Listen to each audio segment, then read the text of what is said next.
Hey everyone, and welcome to today's Explainer. We are just going to dive right into this one because we're looking at one of the most rapidly evolving, frankly fascinating phenomenons happening right now, as of June 2026.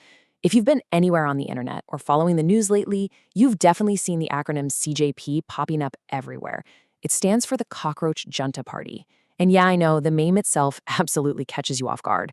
But what started out sounding like some obscure, quirky internet trend has completely exploded into India's digital youth revolution. So today we're going to use the reporting straight from the sources to unpack exactly what is happening, how it grew so incredibly fast, and what it all actually means. So, was CJP just a joke? Honestly, it's a completely fair question to ask. When you hear a name like Cockroach Janta Party, your very first instinct is to think, okay, this is just another meme, right? Just a piece of internet irony cooked up by Gen Z to blow off some steam. And for a brief moment, it really might have been perceived exactly that way by outside observers. But has this internet phenomenon secretly morphed into something much, much more significant? Well, as we go through the evidence today, you're going to see how a movement that was initially disguised in dark humor and internet culture has actually managed to mobilize millions. All right, let's get into section 1, the core grievances, beyond the memes. To really understand how we got here, we have to look past that quirky name to uncover the deeply serious underlying issues that are actually driving this viral movement. And the sheer weight of these demands is what's truly interesting here. These aren't just trivial internet complaints. According to reporting by the Times of India, the CJP movement is anchored in massive, systemic issues that are affecting millions of students across the entire country. They're protesting the NEET paper leaks, which, as you probably know, compromises one of the absolutely most crucial medical entrance exams in the country. They're also highlighting deep flaws in the broader examination system, pointing out skyrocketing youth unemployment, and as a direct result of all this, they are demanding the resignation of the education minister. So, despite the movement's kind of humorous name, the stakes laid out here are undeniably high. We are literally talking about the future, the careers, and the livelihoods of an entire generation. Moving right along to section 2, the evolution of protest. Gen Z takes charge. Now, this brings us to a really fascinating turning point in our explainer, because this isn't just about what they're protesting, it's about how they're doing it. They are basically revolutionizing the very concept of a physical strike. Just look at the contrast here.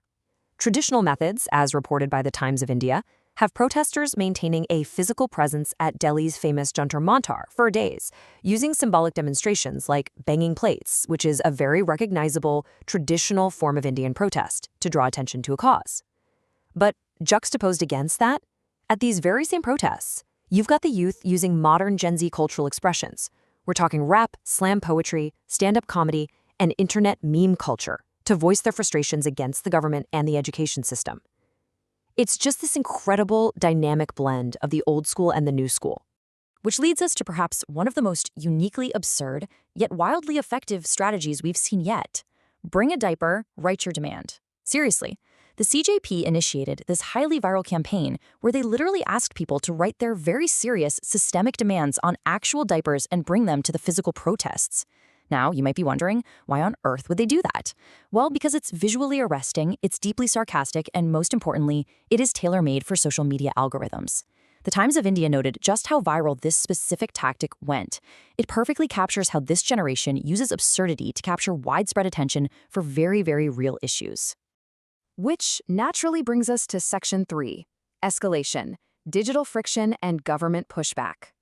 Of course, whenever a movement gains this much traction and disrupts the status quo, there is for sure going to be a reaction. We're shifting from the viral streets back to the digital battleground now, where things have gotten very serious. CJP's official X, formerly Twitter, account has been withheld in India. And that is the stark reality of modern digital movements. The primary communication channel, the very engine that helped this movement organize and go viral in the first place, has faced direct restrictions within the country. This isn't just some algorithmic shadow ban, it's an official restriction on their biggest megaphone. But the crucial point here is that the friction didn't just stop at the digital border. According to the Economic Times, there is real-world legal and governmental pushback happening. The CJP founder, Abhijeet, has been officially summoned by MeitY, that's the Ministry of Electronics and Information Technology. He's actually required to appear before a review committee regarding this exact restriction of their X account. It is pretty wild to see how quickly a movement utilizing stand-up comedy and diapers can suddenly find its founders sitting across from a federal IT ministry review committee. It really shows exactly how seriously the authorities are taking this digital friction. And finally, Section 4, From Meme to Global Youth Revolution. So let's zoom out and see how this builds into the big picture, because these localized protests and digital skirmishes have officially broken out of the national news cycle, and they've caught the world's eye. We've been referencing domestic powerhouses like the Times of India and the Economic Times, who've tracked this all the way from Jantar Mantar to the IT ministry. But now international outlets like The Guardian are covering it globally. And the consensus across all these different journalistic institutions is identical. CJP is no longer just a digital joke. It's widely acknowledged as a massive, organized youth revolution.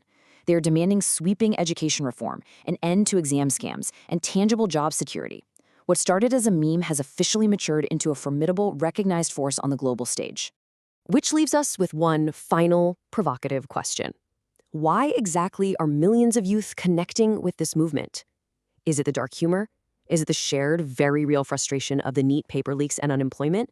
Or is it because, maybe for the first time, a movement is speaking their exact digital language while fighting for their physical future? The sheer scale of this digital to physical revolution is pretty unprecedented, and it really leaves us to ponder what this means not just for the CJP, but for the entire future of youth activism in India. Thank you so much for joining me for this explainer. I hope this helped structure and clarify the incredible rise of this movement for you. Keep an eye on this space, you guys, because it is far from over.